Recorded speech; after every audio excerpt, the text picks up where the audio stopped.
kita akan membahas tentang hadis qudsi yang kelima dari Sahih hadis qudsi, hadis tentang anjuran untuk berinfak. Silakan bagi yang sudah punya buku Sahih Dhaif hadis qudsi, dibuka halaman 43.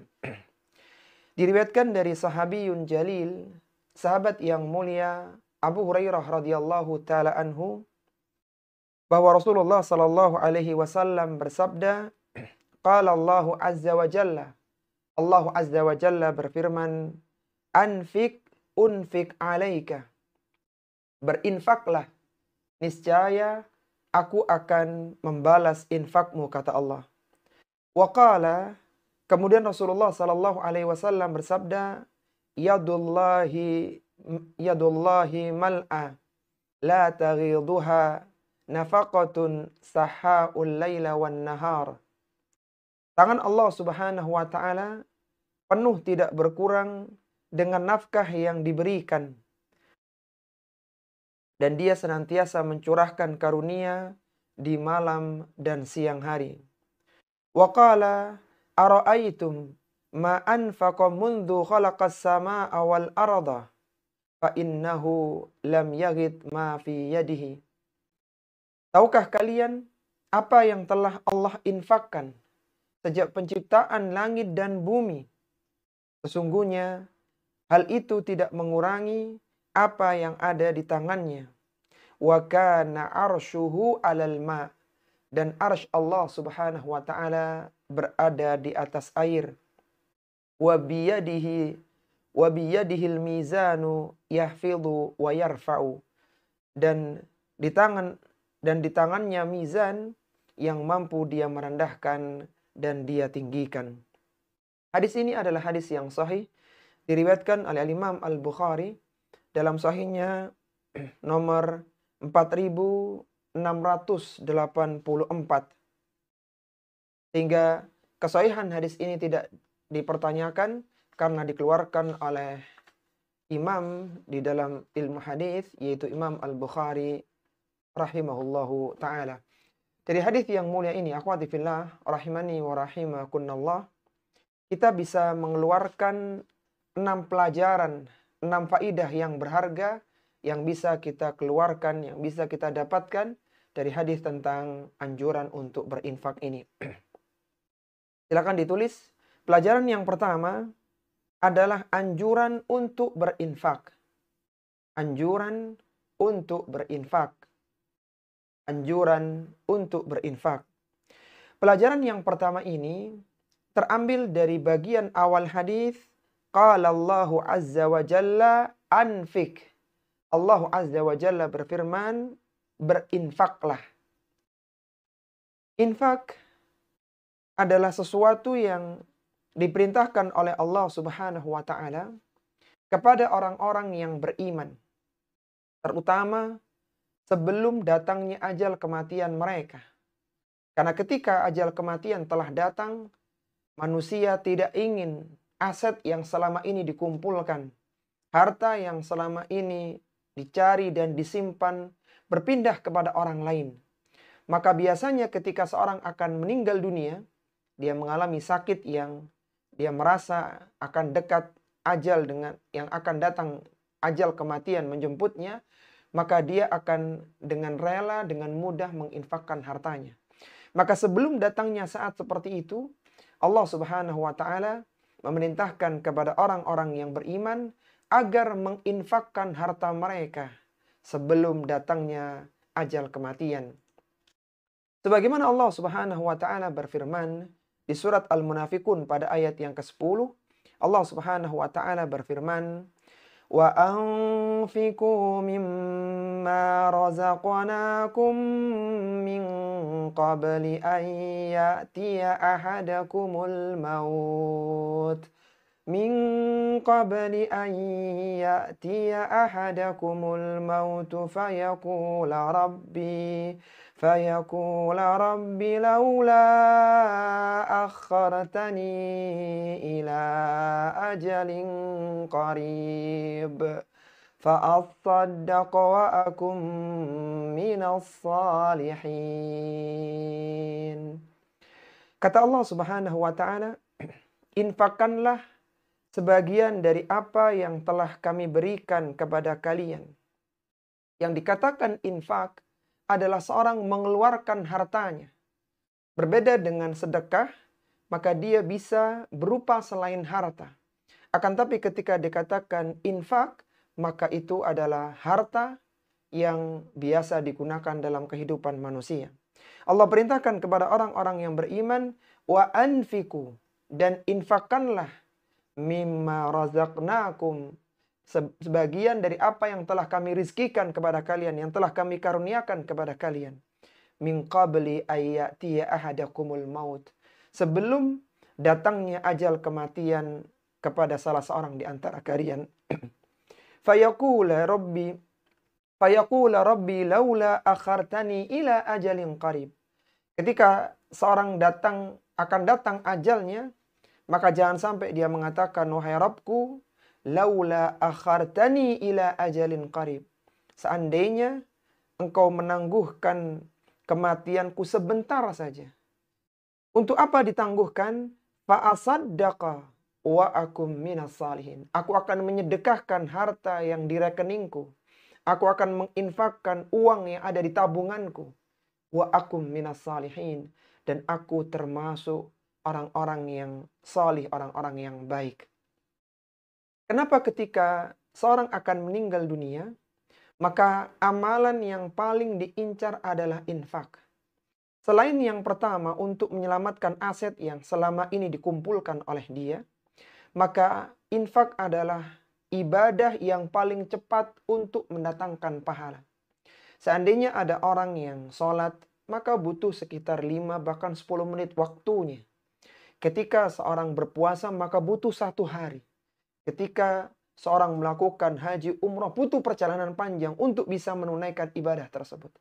Akan tapi ketika infak, cukup dia transferkan uangnya, maka dalam hitungan detik itu uangnya berpindah dan saat itu pula pahalanya dia dapatkan. Sehingga tidak membutuhkan waktu yang panjang. Maka Allah ingatkan, jangan sampai ketika kematian telah datang, yang sebentar lagi seandainya tidak diinfakkan, maka uang itu akan berpindah menjadi milik ahli warisnya, milik orang lain, meskipun dari kalangan keluarganya. Maka segeralah berinfak sebelum datangnya kematian salah seorang di antara kalian. Ini adalah pelajaran yang pertama, yaitu anjuran untuk berinfak. Kemudian pelajaran yang kedua, orang yang berinfak akan mendapatkan ganti. Orang yang berinfak akan mendapatkan ganti. Orang yang berinfak akan mendapatkan ganti. Pelajaran yang kedua ini terambil dari potongan hadis unfik alaika. Berinfaklah, niscaya aku akan membalas infakmu, kata Allah Subhanahu wa taala. Harta yang dikeluarkan untuk berinfak akan senantiasa diganti oleh Allah Subhanahu wa taala. Kita harus meyakini uang yang kita infakkan itu tidak hilang, tapi itu pasti akan dikembalikan oleh Allah Subhanahu wa taala. Sebagaimana Allah Subhanahu wa taala berfirman dalam Al-Qur'an, "Wa ma anfaqtum min syai'in fahuwa yukhlifuh." Apapun yang kalian infakkan, fahuwa yukhlifuhu. Niscaya Allah Subhanahu wa taala pasti akan menggantinya. Wa huwa khairur raziqin. Dan Allah adalah sebaik-baik pemberi rizki. Kalau seandainya ada orang yang kaya di daerah kita, di kampung kita, di wilayah kita, kemudian ketika dia menyampaikan kepada masyarakat, siapa yang ingin menitipkan uangnya kepada saya, ini saya akan saya kembalikan. Bahkan ada bonus untuk pengembalian tersebut. Misalnya demikian. Artinya dia memberikan hadiah kepada orang yang memberikan atau meminjamkan uangnya kepada dia tersebut. Artinya meskipun ketika seorang ini meminjamkan Maka seharusnya dia tidak boleh mensyaratkan adanya hadiah. Cuman ini untuk memudahkan dalam memahami konteks yang sedang kita bahas. Maka orang yang diyakini amanah, yang dia pasti akan mengembalikan, maka seorang tidak akan takut untuk meminjamkannya. Itu manusia dengan manusia. Bagaimana dengan Allah Subhanahu wa taala yang Maha Kaya, yang tidak mungkin menyelisih janjinya.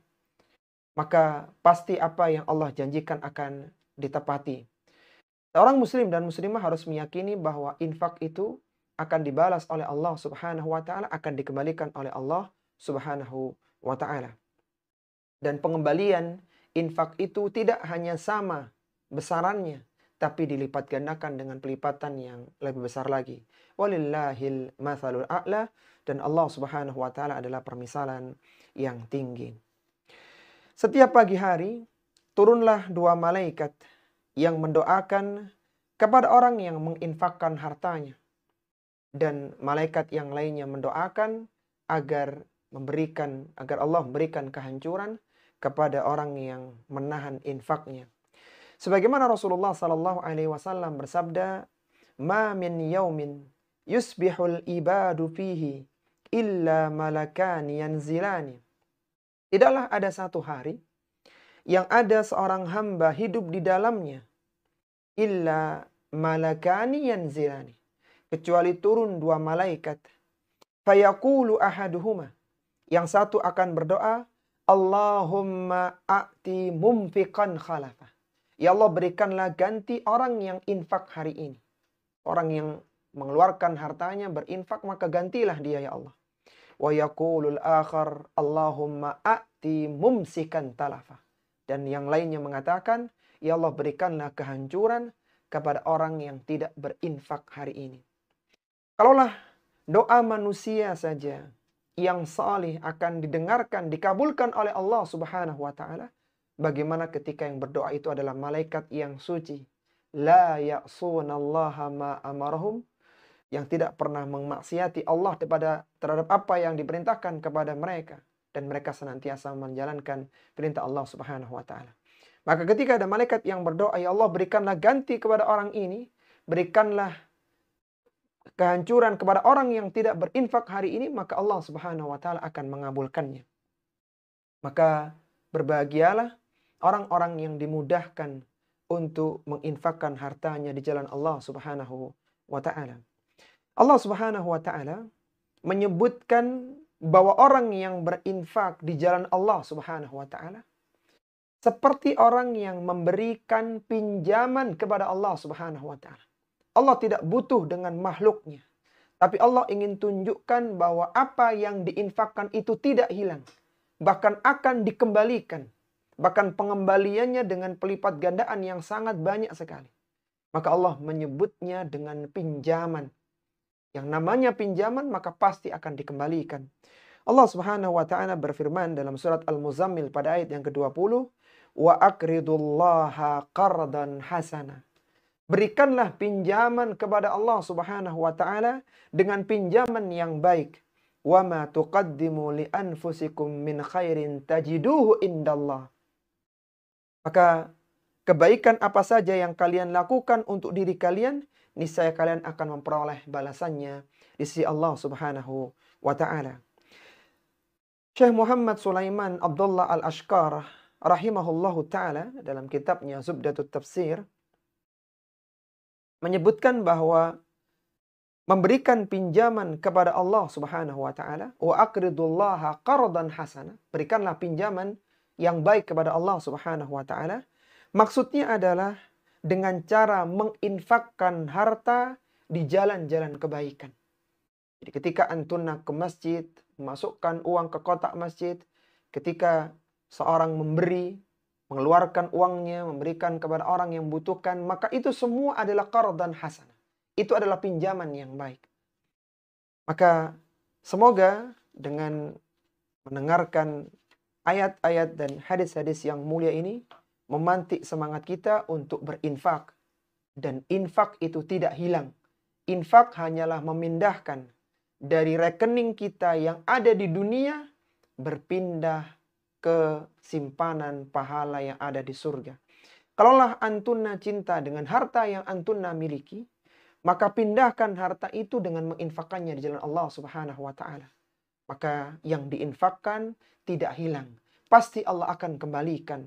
Dan pengembalian tidak harus dengan nominal, bisa dengan pahala yang besar, dengan diselamatkan dari keburukan, dengan diberikan dalam bentuk yang lainnya yang Allah Subhanahu wa taala lebih tahu hikmah yang tepat untuk hamba tersebut.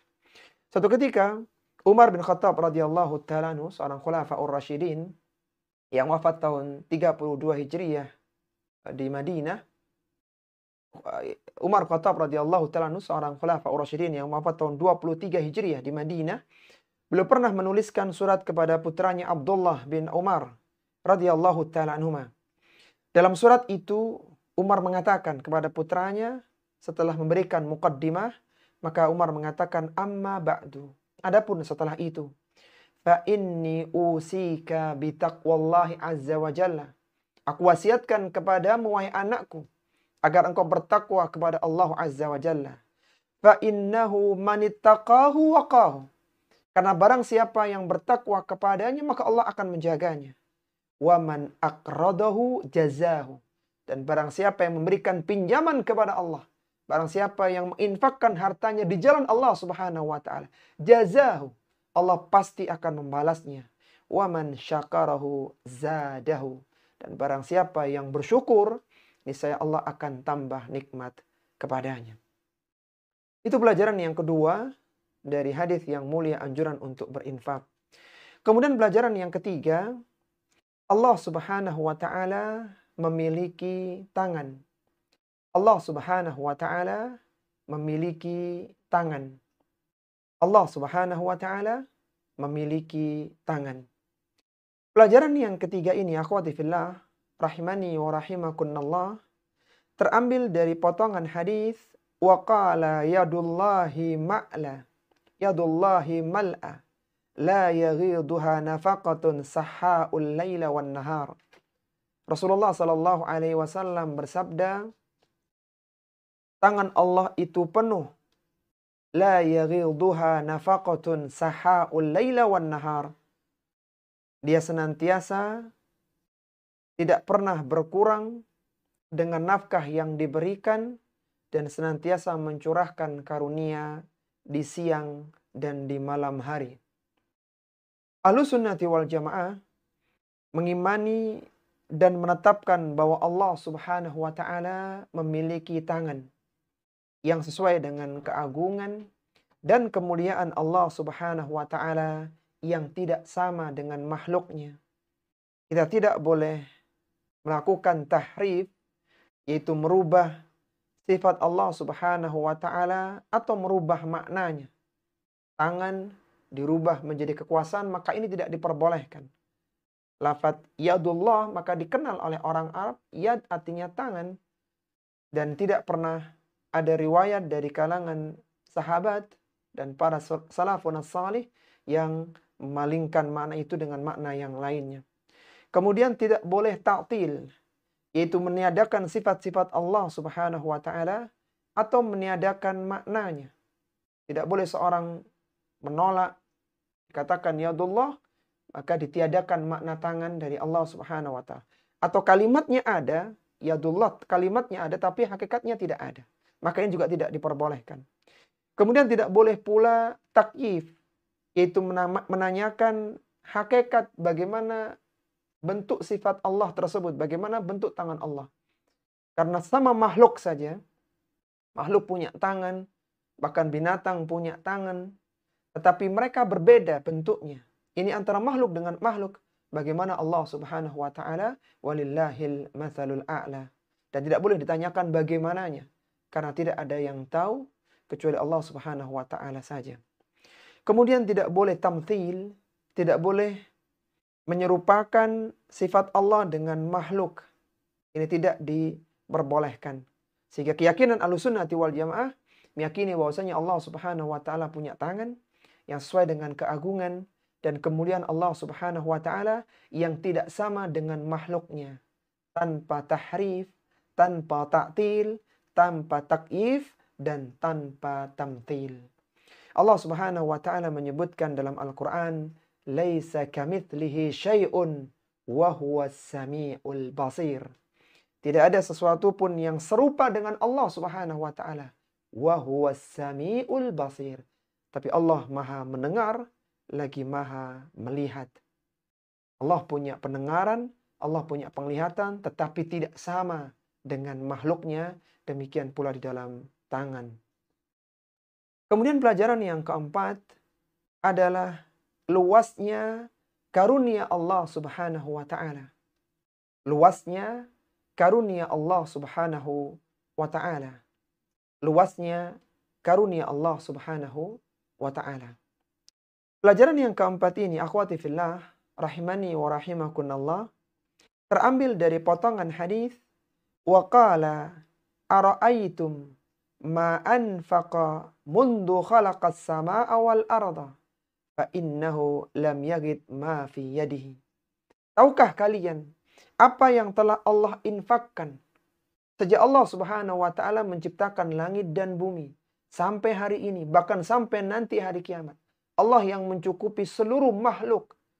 Allah yang memberikan makan, memberikan kesehatan, memberikan infaknya untuk para makhluknya sejak dulu. Sejak penciptaan langit dan bumi sampai sekarang, bahkan sampai nanti hari kiamat. Sudah berapa banyak yang Allah infakkan untuk para makhluknya. Fa'innahu lam yagid ma fi yadihi. Ketahuilah bahwasannya sekian banyaknya itu tidak mengurangi apa yang ada di tangannya. Maka ini menunjukkan karunia Allah Subhanahu wa taala yang sangat luas. Yang tidak berkurang sedikit pun dengan permintaan para hamba. Kita bisa bayangkan kalau manusia makan, satu kali makan sudah berapa nilai yang ketika diuangkan. Itu satu kali makan. Bagaimana ketika 3 kali? Itu satu manusia. Bagaimana ketika sekumpulan manusia? Bagaimana dengan binatang, tumbuh-tumbuhan, dan yang lainnya. Yang semuanya itu membutuhkan Allah Subhanahu wa ta'ala. Allah berikan makanan kepada mereka. Allah sembuhkan yang sakit di antara mereka. Allah berikan kesehatan dan yang seterusnya. Sangat banyak sekali. Tapi itu tidak mengurangi sedikit pun apa yang ada di sisi Allah Subhanahu wa ta'ala. Allah Subhanahu wa ta'ala berfirman dalam hadis qudsi yang lainnya. Ya ibadi, law anna awwalakum wa akhirakum wa insakum wa jinnakum qamu fi sa'idin wahidin fa'asa'aluni fa'ataitu kulla insanin ma sa'alahu kulla insanin mas'alatahu ma naqasa dhalika mimma indi illa kama yanqusul miqyatu idza udkhilal bahra. Kata Allah Subhanahu wa ta'ala, wahai hambaku, seandainya berkumpul yang pertama dan yang terakhir, insakum wa jinnakum, baik itu manusia maupun jinnya, manusia yang pertama sampai manusia yang terakhir berkumpul, jin yang pertama sampai jin yang terakhir berkumpul dalam satu lapangan yang sangat besar, fi sa'idin wahidin, di dalam lapangan yang sangat luas, fasa'aluni, kemudian mereka semua meminta, berdoa kepadaku apa yang mereka inginkan, apa yang mereka butuhkan. Fa'ataitu kulla insanin mas'alatahu. Aku berikan satu persatu apa yang mereka butuhkan, apa yang mereka mintakan. Ma naqasa dzalika mimma indi. Itu tidak mengurangi apa yang ada di sisiku, kata Allah. Illa kama yanqusul mikhyatu idza udkhilal bahra. Kecuali seperti berkurangnya jarum yang dimasukkan ke lautan. Lautan adalah ibarat kekayaan Allah Subhanahu wa ta'ala yang sangat banyak, yang tidak bertepi. Kemudian ada jarum kecil yang halus, yang licin, dimasukkan ke dalam lautan. Maka yang ada di jarum itu, itulah yang diberikan kepada seluruh makhluk yang meminta tadi. Jarum yang licin ketika dimasukkan di air, maka dia tidak bisa menyerap air. Hampir-hampir tidak ada air yang didapatkan dari jarum itu.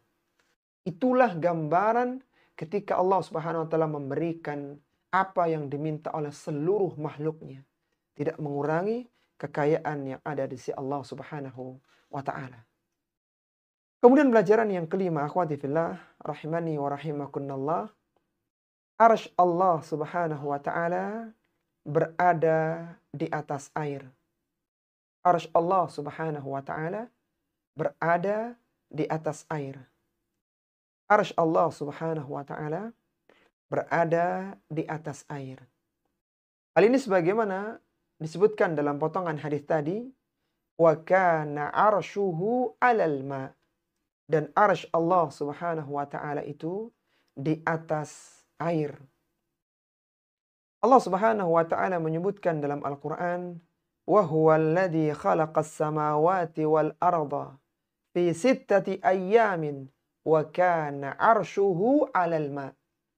Kata Allah Subhanahu wa taala, Dialah yang menciptakan langit dan bumi di dalam 6 hari. Wa kana arsyuhu 'alal ma. Dan arsy Allah Subhanahu wa taala itu berada di atas air. Arsy Allah Subhanahu wa taala adalah makhluk Allah yang terbesar. Tidak ada makhluk yang lebih besar daripada arsy Allah Subhanahu wa taala. Tidak ada ukuran yang bisa menyebutkan besarnya arsy Allah Subhanahu wa taala kecuali dengan perbandingan. Nabi SAW menyebutkan perbandingan antara langit yang 7 lapis dengan kursi, kemudian kursi diperbandingkan dengan arsy Allah Subhanahu wa taala. Nabi SAW bersabda, "Mas samawatu sab'u fil kursi illa kahalqatin bi ardin fallatin." Tidaklah langit yang 7 lapis.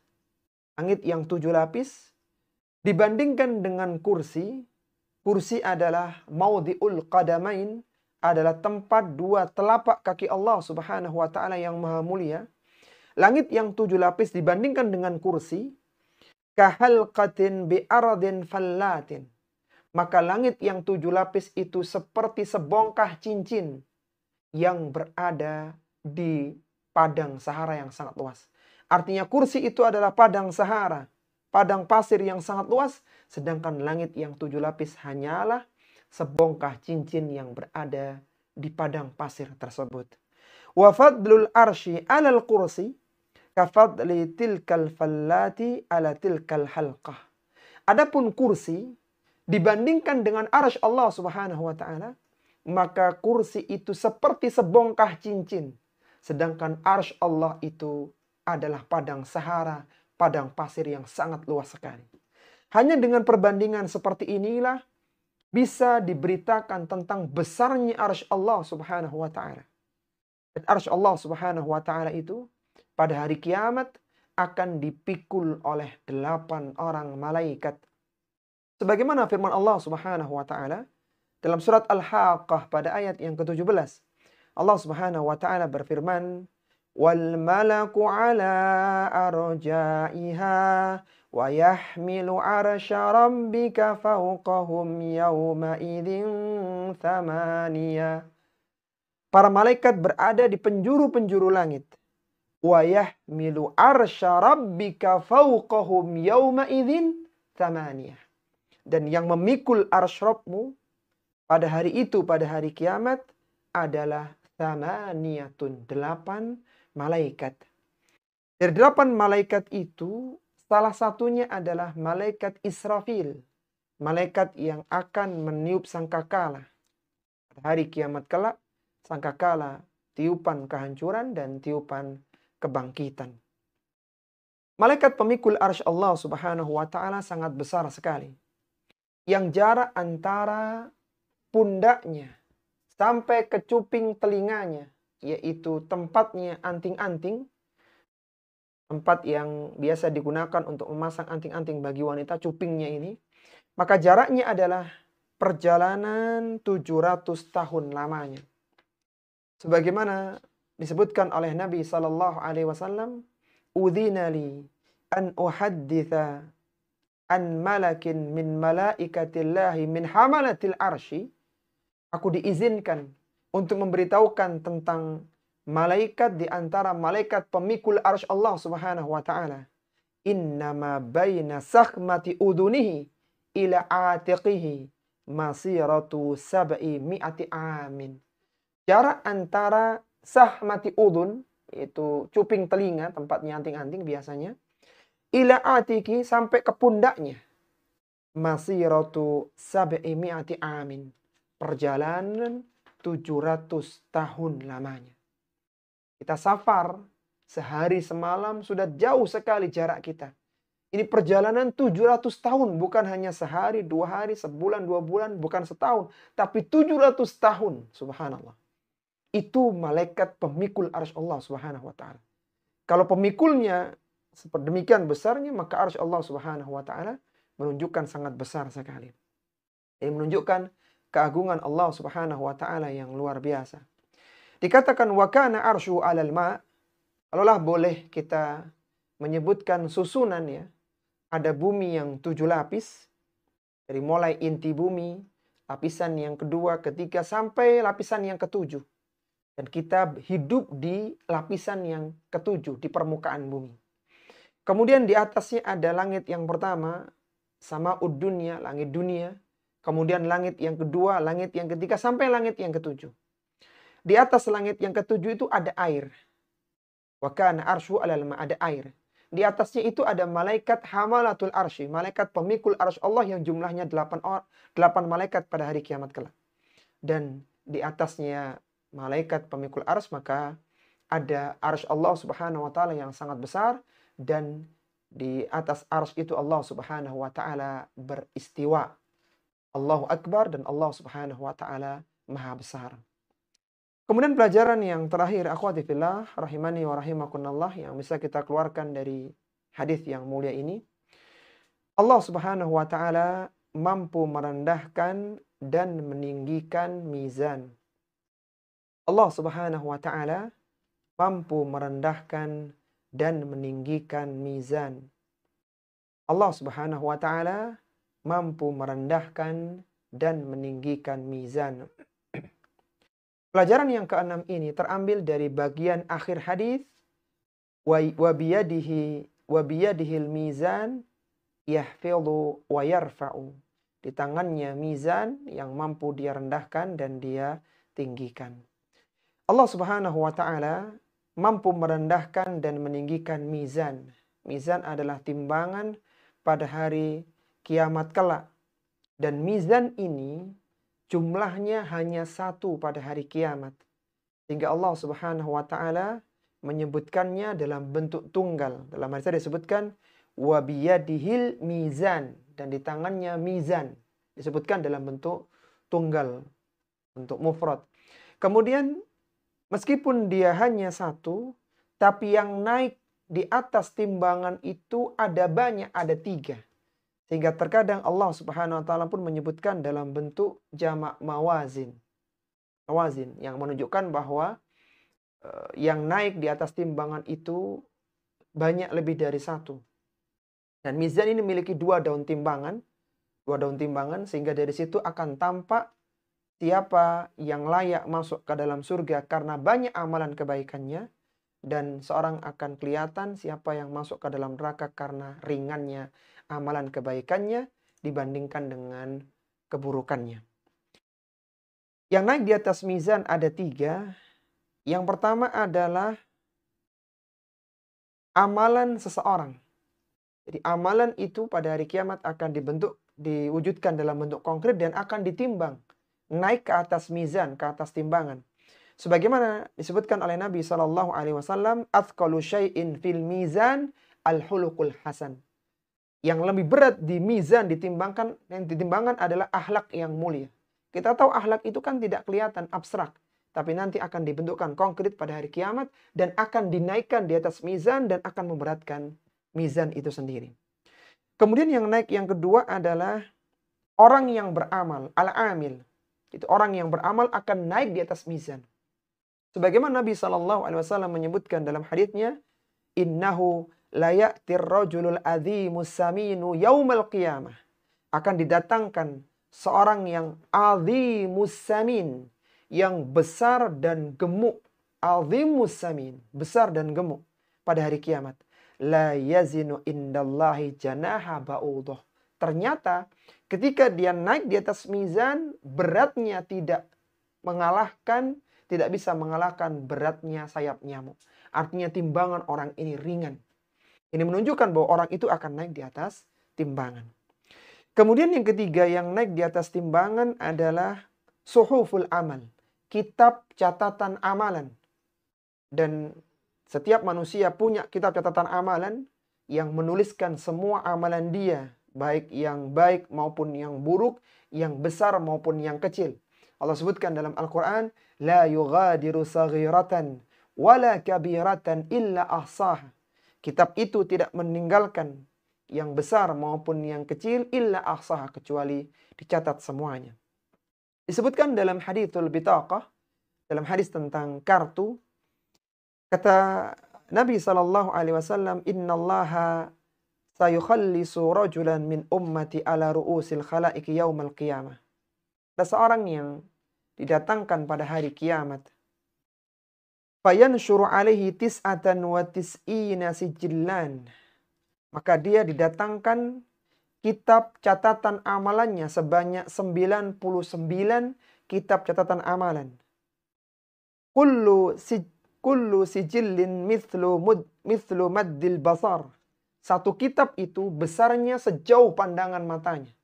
Sejauh dia memandang maka sebesar itu pula kitabnya. Dan dia punya 99 kitab catatan amalan. Thumma yaqulu atunkiru min hadha syai'an adzalamaka katabatil hafizun. Allah tanya, apakah ada yang salah dari tulisan ini? Apakah malaikat mendolimimu? Kata dia, fayaqulu la ya Rabbi, tidak ada wahai Rabbku. Semuanya benar. Fayaqulu aflaka udhrun. Apakah engkau punya uzur? Kenapa engkau melakukan dosa ini, dosa itu? Kata dia, la ya Rabbi, tidak ada wahai Rabbku. Fayaqulu bala innalaka indana hasanatan. Kau memiliki kebaikan di sisi kami. Fa innahu la dhulma alaikal yawma. Engkau tidak dolimi pada hari ini.